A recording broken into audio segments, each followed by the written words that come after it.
Good morning, everyone, and welcome again to the 9th Annual African and African Diaspora Studies Student Conference. And this is our first student panel of the day. These are students who are in the ADS 4040 Mothers of Resistance class.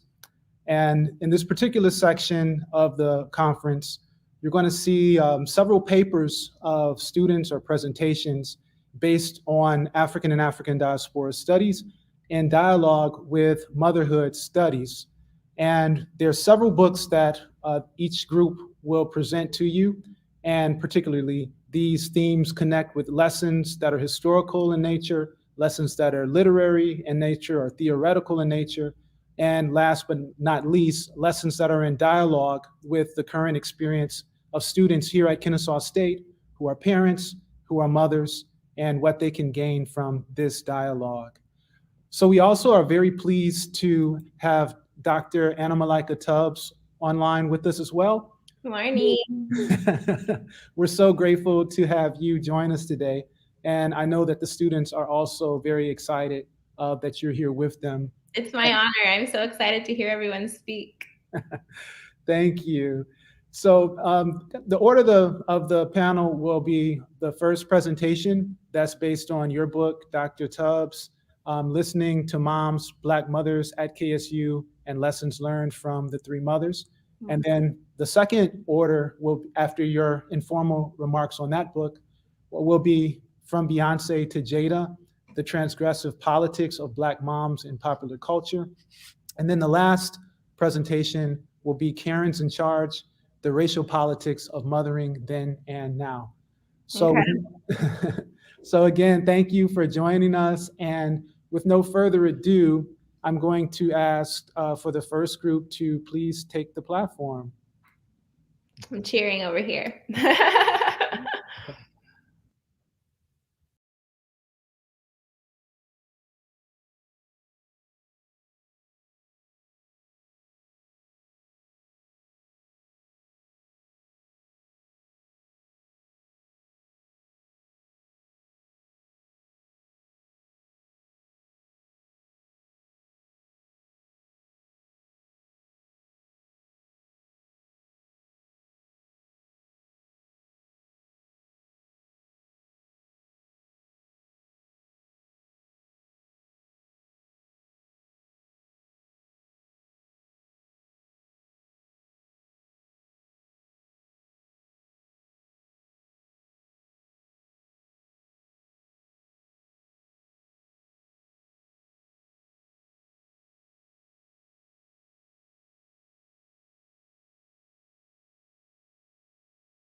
No. Oh, there we go. So I can. No one can hear me. I can hear you now. Can I get a response from anyone else so I can make sure I'm being heard, so I'm not just talking into the void? Okay, awesome. So first of all, it's an honor to have you here, Ms. Tubbs. I enjoyed, reading and examining the ideas in your book. I do not have any control of the presentation, so hopefully Professor is kind of paying attention to what we're talking about, and he'll scroll through, I guess, as we go along. But initially, what I was able to come up with on what this book examines. So the book argues about the erasure and the underrepresentation of women, especially Black women, and how it's a fundamental issue that is plaguing the community. And it also discusses mothering's profound impact on children, and Louise Little, Alberta King, Berdis Baldwin, and their wonderful examples of how styles can vary and be effective. And in our presentation, we kind of examine the various mothering styles of the three mothers and how the different styles affected their children and thus impacted the community and the world at large. And so we had a journal entry or a question that the professor asked us, and we kind of can tie in like how student mothers feel about their college experience compared to I guess the three mothers that we examined later on in the presentation. So this is my response, and I'm not a mother myself, so I can't speak too much into it, but I inferred about how difficult it could be being a mother and a student, because you're having to worry about your own it's difficult enough having to worry about your own experience and worry about your own well-being, but as well as trying to do that while managing the well-being of an entirely other human being whose life is 100% dependent on you. It can be a difficult experience, I assume. And having to multitask and manage all of that, even just for yourself, would be difficult, but having to take care of a child as well is also difficult. But at the same time, it can be a potentially rewarding experience, because going out and getting your higher education can improve the well-being and the lifestyle of yourself as well as your child. So in the long run, it can end up being well worthwhile. So I am a mother here at Kennesaw. I have 2-year-old twins, and it was an unplanned pregnancy. And my experience has been very interesting, being a student and a mother.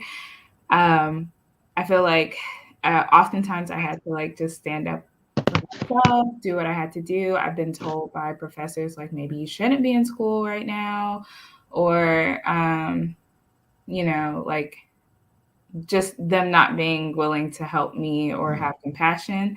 And I remember like the hardest moments were when my twins were infants and I had to like breastfeed during exams and stuff like that. Like, and there's no type of daycare set up, or professors just not being flexible with their schedules. And I just kind of had to put on my big girl pants and say like, hey, I want this future for my children. I want this for myself. I want a degree for myself. I know that having the degrees that I'm set out to get will open greater doors for me professionally, and also set a great example for my children to let them know like, hey, like life may not always swing in the direction that you have planned for, but you can still get it done. And that's something that I took away from each mother in the book. The three mothers, they all displayed some type of courage, like I'm going to stand up, I'm going to set the right example for my children. It didn't matter like how many people were standing with them. It didn't matter that they had to drag their children alone. It didn't matter when they had to stand up against their husbands or stand alone. They still got the job done, and their children, we see the fruit of that. And that's the legacy that I want to leave with my children. I want to see the fruit of having uncomfortable conversations with professors, having my professor scream out in front of the class that, oh, you're pregnant, when I wasn't ready to announce it to anyone. So yeah, I in the future, I wish that they would have more of an open mindset and create more opportunities for non-traditional students, because I feel like that's not here. It's not cultivated here. And sadly, people just give up on pursuing their degrees because of that.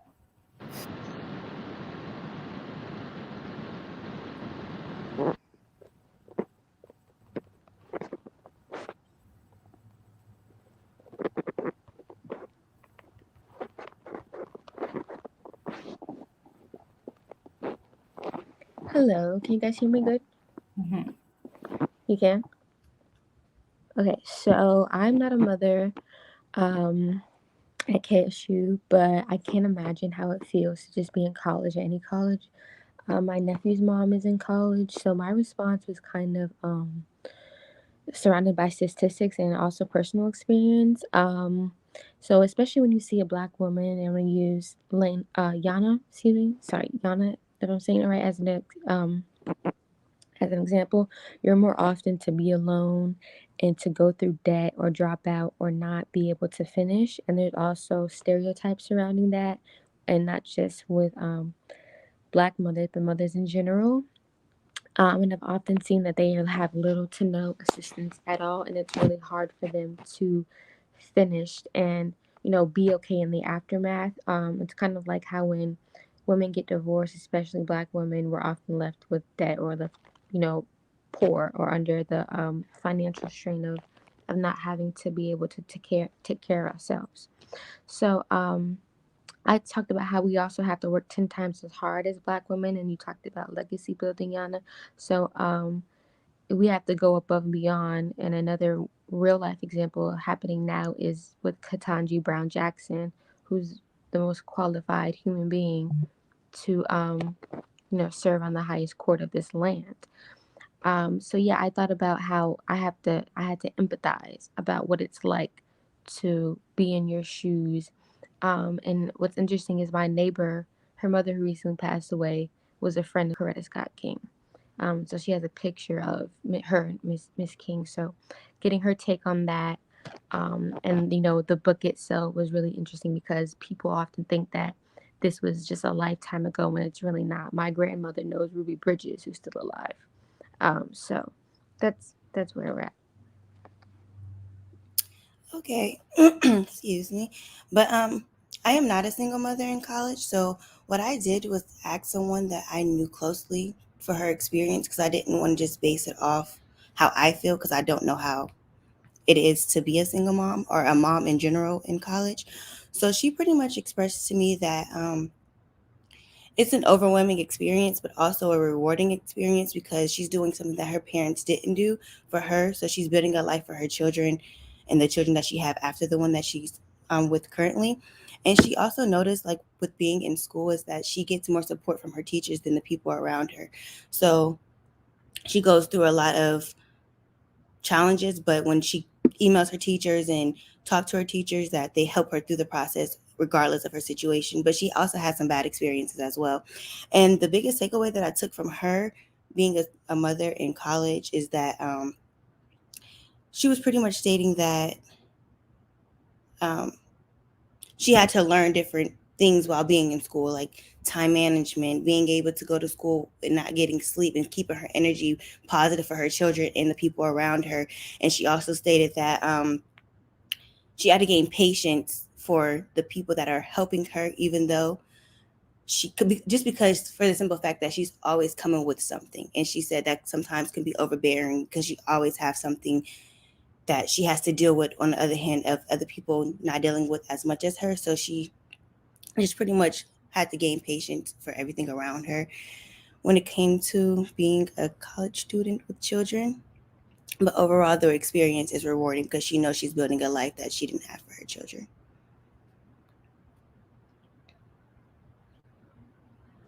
Okay, back again. So the woman that I had was Louise Little, who was the mother of Malcolm X. And I feel like she was a good example of a stereotype that Black women have kind of embodied over the last few centuries in regards to motherhood, and that was the mammy. How she was like the bottom of the barrel in her life, and she always had to take care of everybody else first. And how alone she was as far as parenting her child, and how for her it actually led her to have mental health issues. I believe she was schizophrenic. Um, so in 1937, she was put inside a mental institution by Malcolm himself after her husband, Malcolm's father, passed away. And then Malcolm actually rarely ever spoke to her ever again or saw her ever again after that. She was committed for at least 24 years, I believe, before she got out. And it had a lot to do with Malcolm's own beliefs and the Nation of Islam, which she was a part of, that how they viewed Black mothers and things like that.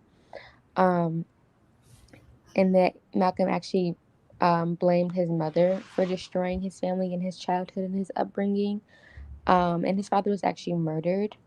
So I think that how the book portrays Louise Little and also gathering background knowledge, she got the short end of the stick because she was blamed for like the downfall of the Black family, of the Black community. And no one really empathized or saw what she was going through, nor did they care, especially given the time and the circumstances of society. Um, she wasn't going to get any help. But looking back on it now, you can kind of see how Malcolm was kind of, his views about his mother and his childhood were warped, I believe, kind of by society, and then his own views following his involvement with the Nation of Islam. So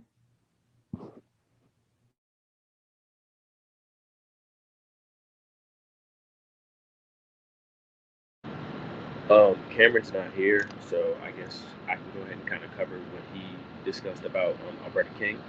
So Alberta King is obviously Martin Luther King's mother, and she was married to Martin Luther King Sr. She played a massive role in Ebenezer Baptist Church, and she takes more of the, I guess, conventional idea of how mothering works, where she was more willing to kind of be in the background. She wasn't necessarily on the forefront of everything, but that doesn't necessarily diminish her role within the family and her impact on Martin Luther King. That's kind of what I was able to gather as well from what I read from the book. And I feel like the way that it's worded, it kind of does diminish the way that she did impact Martin Luther King and the world at large, but I don't feel that that's the reality of the situation. I feel that her mothering methods were just as valid as the other two or as any other mother. And if anything, I feel like it was probably the most effective for her children because, different children react to different mothering methods different ways. And I think for the situation that she was in, given the situation, I think that was probably the best way that she could have handled it.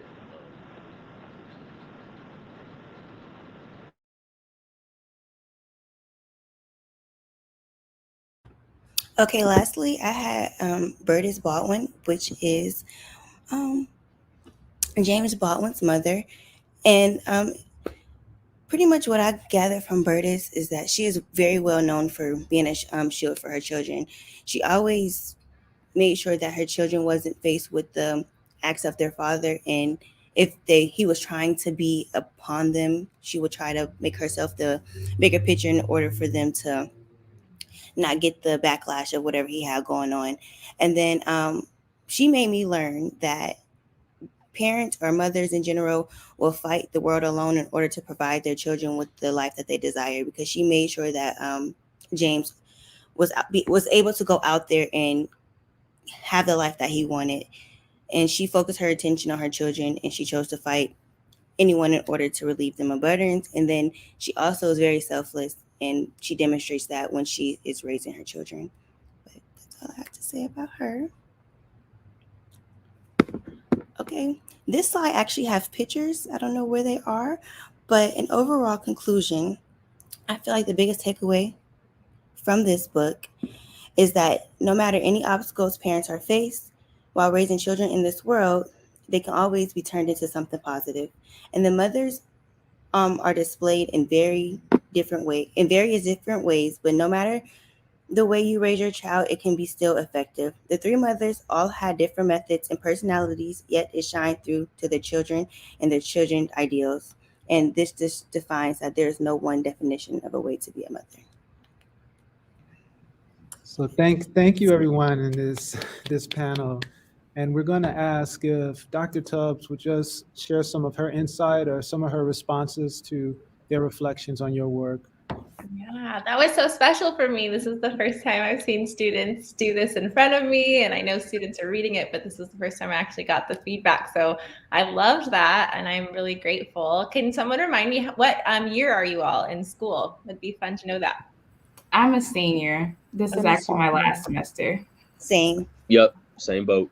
Wonderful. Well, cool. Okay, so I'm just going to give you all feedback. That helps me to know just kind of how direct I can be. I feel like when it's our first year, I don't want to hurt anybody or break any spirits, but I feel like for seniors, it's like, yes, we're about to dominate the world. So I'm gonna be real direct and say here are things and ways in which we can be our best selves and take that work into whatever we're doing when we graduate from college. So first, I just want to give some shout outs. I thought, Stephen, it was a great thing that you started off by saying this is not my position. So I don't know exactly what this would be like for Black mothers, but it's an opportunity for research. So I thought that was a great point you made. This is a moment where I could say, who could I ask? What kind of studies could I do to make sure that I can fill in those blanks, even if I don't have that personal experience. So I just wanted to highlight that.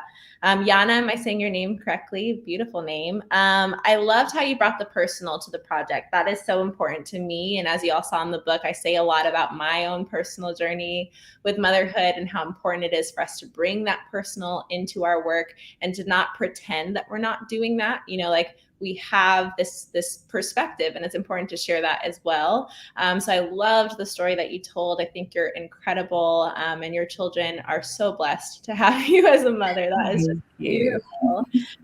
And then Nia, I really like that you brought things to the present, relating what this history teaches us about what we're seeing play out right now as a nation, where all of these white men very specifically are criticizing this Black woman who is overqualified and is so ready to take on this position. So this is something that I care deeply about as well. So I love that you did that. Thank you. And then Deja, with the interviewing, I love that you went and found somebody else and you did that research that Stephen was mentioning. What do you do when it isn't your personal experience, but it's something that you want to highlight? You go and find people who have experienced that. So I almost would have loved if you'd interviewed, like 3 different people, so we had at least some comparison across the experiences. And then just a couple things. I wanted to make sure we understood these 3 mothers and kind of correctly represented them. So with Louise Little, a big thing about this book was that I was either filling in the blanks of history that people hadn't really studied them before, or I was correcting the misrepresentation of them. And one of those things is the misrepresentation of Louise Little. So in history, there had been this story that she had quote unquote gone crazy and her children had been taken away from her, as if it was her fault that this had happened. When in reality, the real story is that Louise Little was a radical activist. She stood against white supremacy. She was unapologetic. She believed in Black independence and Black pride. She was a multilingual scholar. She's brilliant, this woman, and she wrote for this national Negro World newspaper.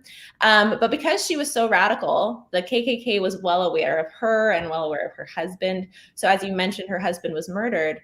And then a white male physician was sent to evaluate Louise. And he concluded, and this is a quote from the doctor's note that I include in the book, he concluded that she was imagining being discriminated against.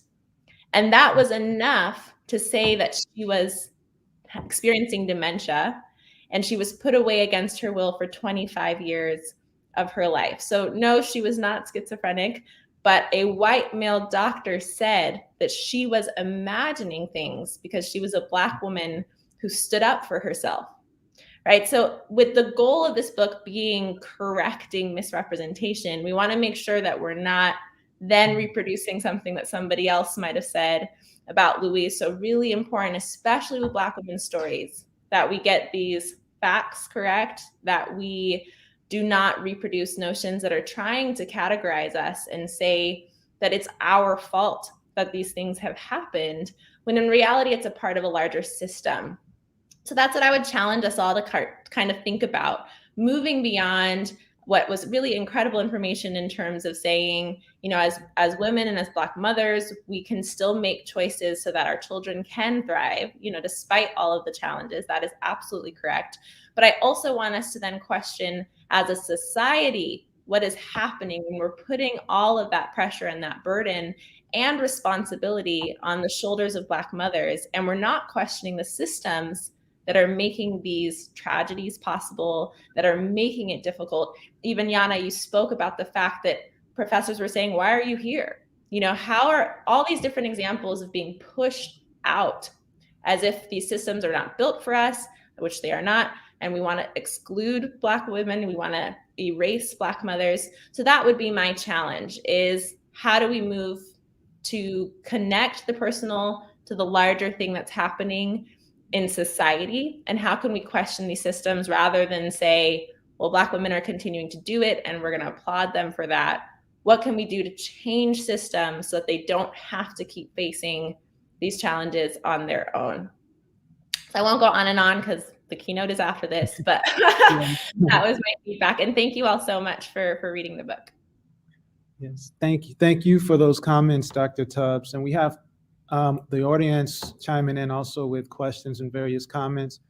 I wanted to show you their final slide here. This was their final slide that had various pictures of that they mentioned in the presentation. So thank you for that, group. And I'm going to ask that maybe as Yahnah, if you would please address this question you have from the audience, while I'll ask the rest of the panel members if they would please leave the studio, and we'll seat the members of the next presentation. Thank you. It was an honor. Thank you. Thank you. Thank you. To give a quick answer to this question, one of the most important lessons that I learned is two parts, because I did have this unhealthy mentality and approach to myself where it was like I kind of just felt like I wasn't allowed to complain. I wasn't allowed to feel like I wasn't being represented well. I wasn't allowed to feel like it was my professor's fault or whatever, because they didn't cause me to get pregnant. They didn't tell me to get pregnant. So I kind of just carried the weight of being like, this is my situation. I put myself in it, so I have to carry the whole load myself and not really look out for a handout or for some slack or whatever. And but the biggest lesson that I've learned is take it day by day. If I don't perform as well as I want it for a certain assignment or whatever, there's going to be another assignment. Just show back up, pick it back up, keep going. But that's like my answer to this question that's on the screen. So once again, thank you, everyone, and thank you, Yahnah, and to that panel. And we're really grateful for your comments and your feedback, Dr. Tubbs. And we're going to have to let Dr. Tubbs go now because she's on her way to deliver the keynote presentation. But we're so grateful that she could spend some time with us this morning. And as she leaves, we're going to invite the next group of panelists to come up, and we're going to move from there. So just give us a moment.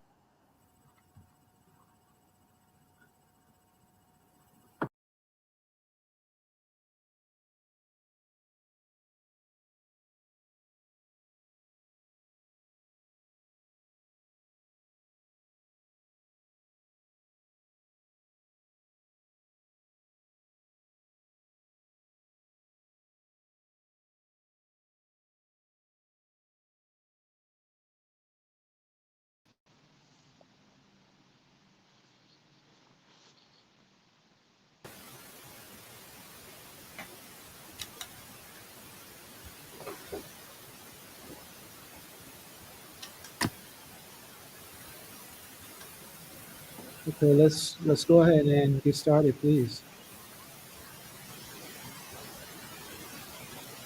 Okay, I guess I'll start. Me and my group, we read Mama's Gun, and our presentation is from Beyonce to Jada, the transgressive politics of Black moms in pop culture. You can go to the next one. So this book examines the transgressive politics of mothering and how the tropes of Black women correlate with their ability to mother. And we examine tropes such as the welfare queen, blues mama, big mama, and the girl. So Beyonce Knowles-Carter is an example of using transgressive politics to mother.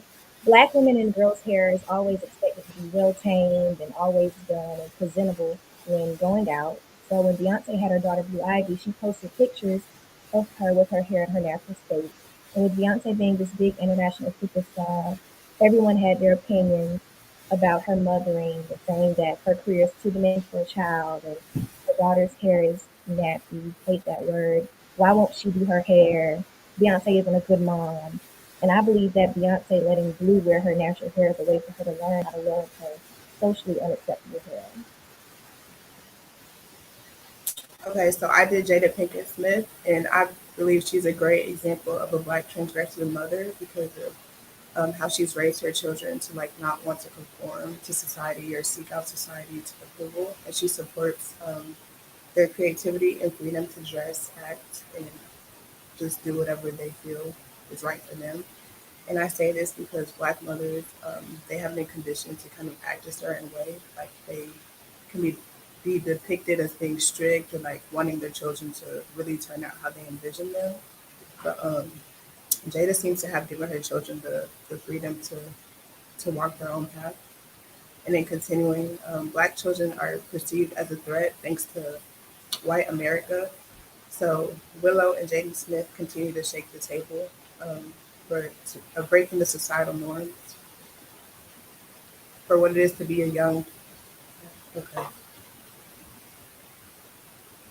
for what it is to be a young Black person in society by doing what makes them happy instead of trying to fit an image.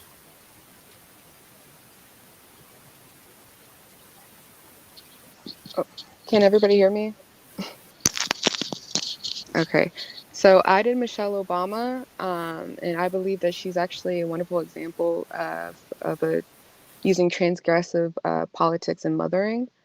And you could see that in her daughters as well and how they were raised as well. So let me see. And then in chapter 2, when talking about Black maternal figures, what came to mind was Michelle Obama. And it mentions like the transformation of self-mothering as well.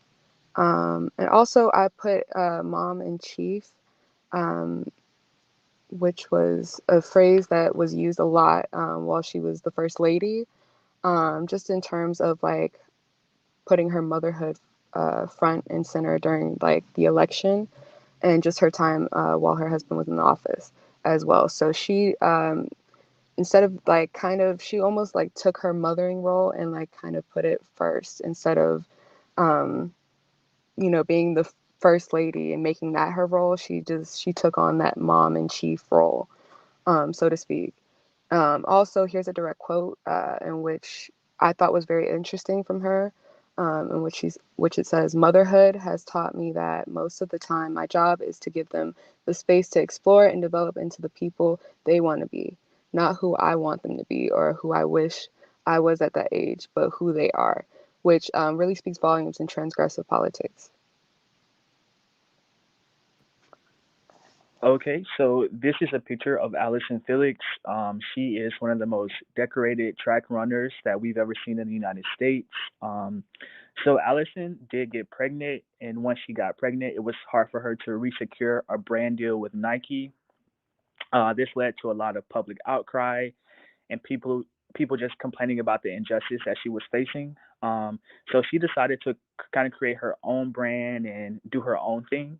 And so I think that this kind of shows the transgressive politics that still affect women today because it's difficult for the public to perceive women as more than just mothers, especially once they have kids. It's just they're put in a box and just seen through the lens of motherhood.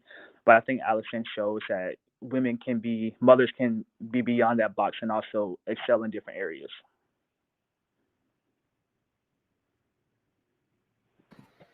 Okay, so in chapter 3, Marlo David applies the blues mama figure, which is represented by Erykah Badu. She uses her music to express her romantic life and maternal life, and she gets a lot of backlash because she makes it clear that it was her choice to have 3 children with different fathers and stay unmarried.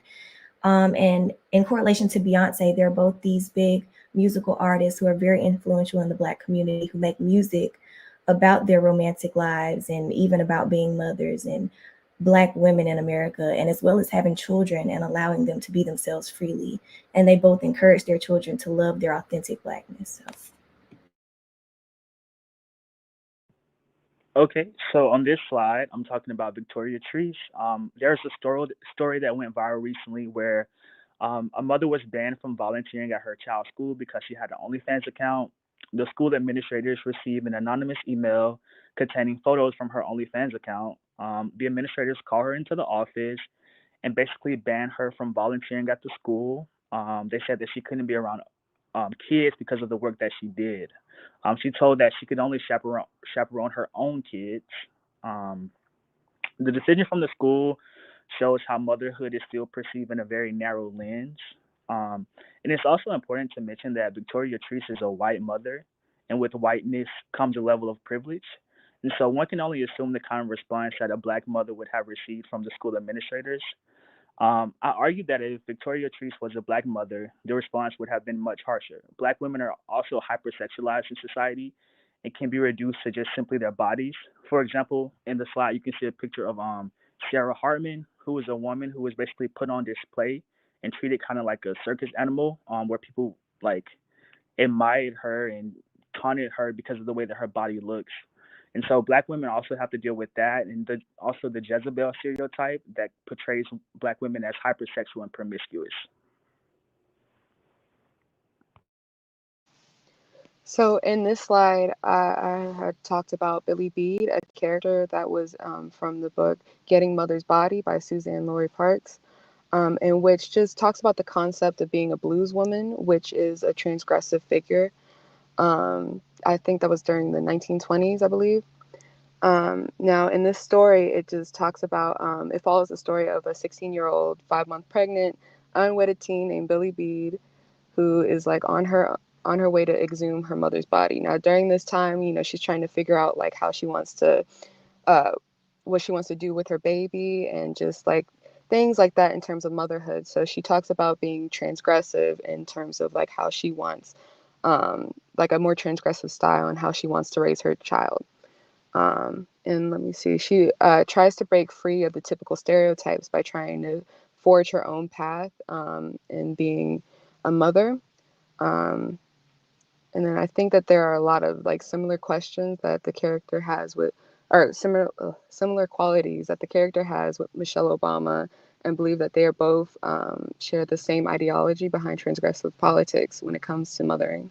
They both have a different outlook on how they want to mother versus how their own mothers would mother them, if that makes sense. Okay, so I did Madea, who everyone probably knows is Tyler Perry in drag.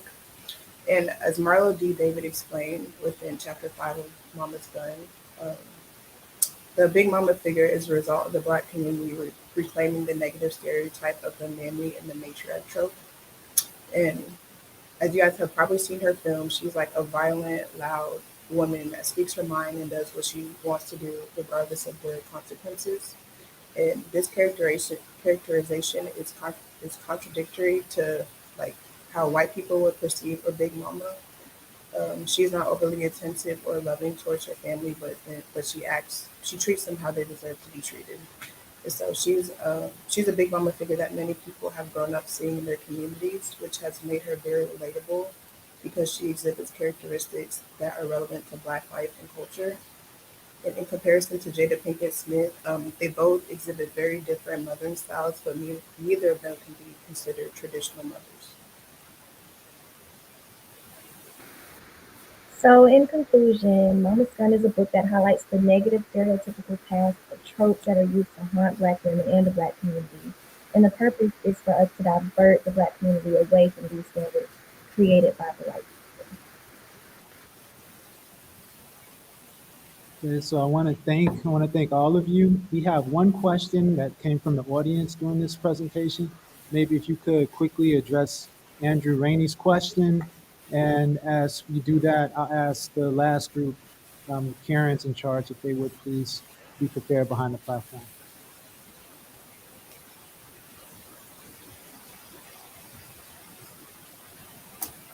I would say the inclusion of like daycare facilities, just something to kind of alleviate their stress. So like they can, once they get to school, they can just focus on going to their classes, doing well in their coursework without like having to miss class because, they don't have a babysitter or anything like that. So like definitely inclusion of taking that stress off of the mother should be provided by colleges and universities.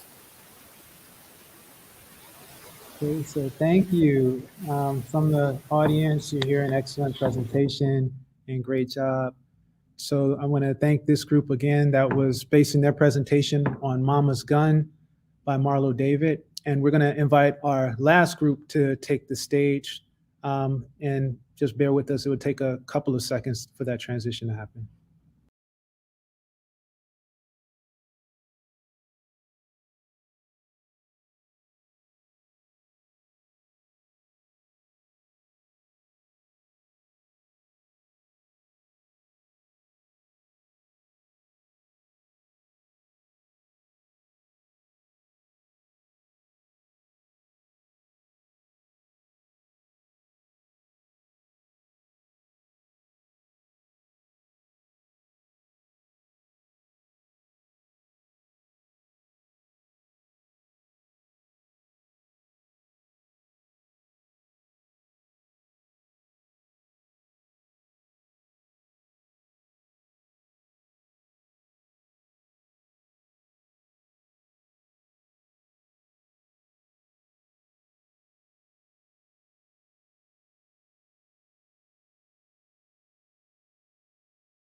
Okay, so thank you, everyone. We're gonna have to leave it at that. I want to thank all of you, all of our panelists, and all the students that participated, as well as Dr. Tubbs, who gave us some really excellent commentary.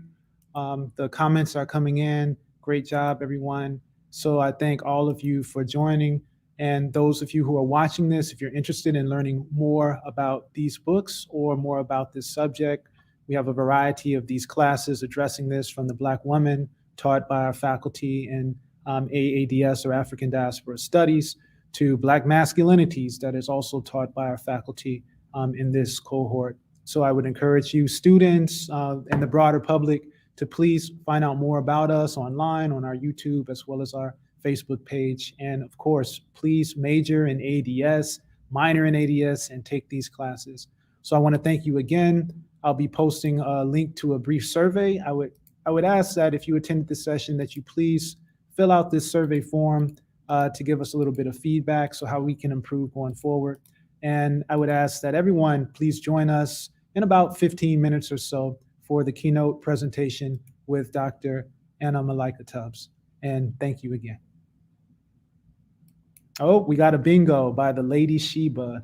So good shout out. And the Lady Sheba has won a copy of Anna Malaika Tubbs, The Three Mothers, as well. So big shout out to the Lady Sheba on that. Thank you, everyone, and take care.